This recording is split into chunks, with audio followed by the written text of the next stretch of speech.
An amazing array of heirloom fruits and vegetables were on display at the first ever National Heirloom Exposition in Santa Rosa, California. Heirlooms are pure varieties that are at least 50 years old, grown before the advent of industrialized agriculture and before hybridization and genetic modification. There are more than 100,000 varieties. The purpose of this three-day event was to educate people about heirlooms and the importance of growing and consuming them. The event was put together by Jerry Gettle, a passionate gardener and seed saver, and owner of Baker Creek Heirloom Seed Company. His new book is called The Heirloom Life Gardener. Just my passion to collect and find and preserve rare seeds, distribute seeds, get school children growing rare seeds, and get good pure food back on the tables of families. It's about 3,000 or 4,000 different varieties of produce on display here. It's really exciting to see the enthusiasm from farmers, gardeners, chefs, people that just like pure food. I wasn't able to go to this fantastic event, so I sent my TV garden editor, Andrea Mason. Oh wow, what beautiful mushrooms. Hi. It's incredible. She had a great time meeting Jerry and talking to lots of the 250 vendors. What type of pig is this? That's a brown turkey. Oh my god, that's incredible. And tasted beautiful, fresh, pure, garden-grown food. These pink pearls right here, what's so unusual about them, it's an heirloom apple. Take a look. I have never seen that before. That is fantastic. Oh. Does it taste as good as it looks? Oh, it's incredible. It's got a tartness to it.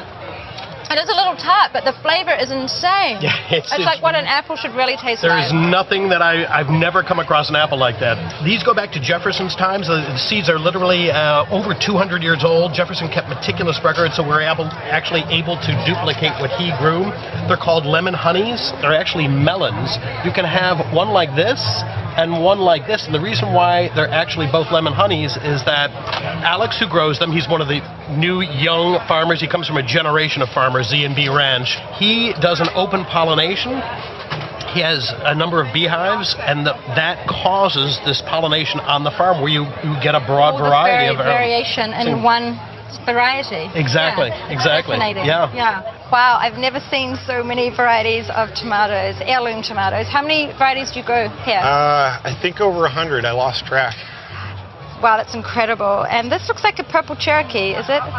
It's very close. It's actually a Cherokee purple and a green zebra that crossed in my garden. Thank you.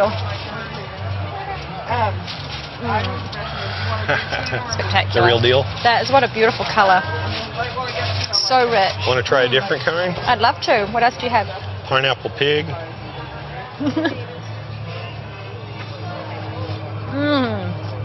That's sweeter. But delicious. The different colors are vitamin and mineral expressions, so you're getting different minerals and vitamins from the different colors. So the old saying, eat your colors, comes true again. Right, the more varieties you eat, the more nutrition you will be getting. Yep. Wonderful. Andrea talked to a grower who had a display of 80 different kinds of apples, including this one called Roxbury Russet. The seeds date back to 1628, making it the oldest known apple variety grown in America. Hey, Mac! She also ran into our friend, Mac Condell, of the Great Pumpkin Patch. He displayed a mountain of heirloom gourds. A couple years ago, we started the Homestead Seeds, and our mission is to get heirloom seeds, heirloom cucurbit seeds, which are pumpkin, squash, gourds, melons, cucumbers, all those viney things. Get those in everyday gardeners' hands so they can grow them to preserve the genetic diversity so that we don't lose these things off the face of the planet, because they are endangered. They're almost extinct. Heirlooms are important for many reasons, including their ability to reproduce and give farmers the right to grow their own seeds. Unfortunately, much of America's seed supply has been taken over by a few corporations who basically control everything, genetically modify seeds, patent seeds, and so forth. Genetically modified organisms and seeds have been outlawed in many countries around the world, but have been part of our food supply in America since the mid-1990s. They take genes from one species and force it into the DNA of another species.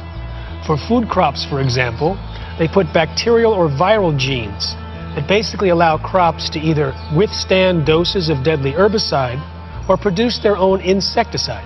No matter what gene you put in, you might create allergens, toxins, new diseases, and nutritional problems.